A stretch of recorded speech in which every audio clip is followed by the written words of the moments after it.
Now that we learned how thickness function work in Spherene, it's time to go and take a look at flow direction. Flow direction command has been introduced to Spherene recently, and the main goal of that is to create better flow for the fluidic applications, especially in heat exchangers. But feel free to use it for other projects if you see some relevancy. So what you can do is to go out add field, and then here you have the button for flow direction. Basically what you need to do is to define a vector and then a magnitude to that. Always remember to select your envelope. So I will select my envelope, create it.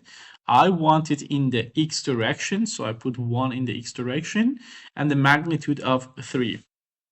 Please remember, the magnitude starts from 0 to 10. 0 means 0% and 10 means 100%.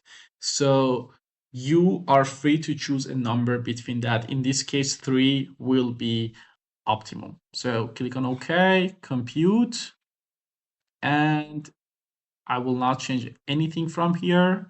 Everything is fine. I need to have solid surface 2. OK, and then the calculation will begin. There we go. Calculation has begun.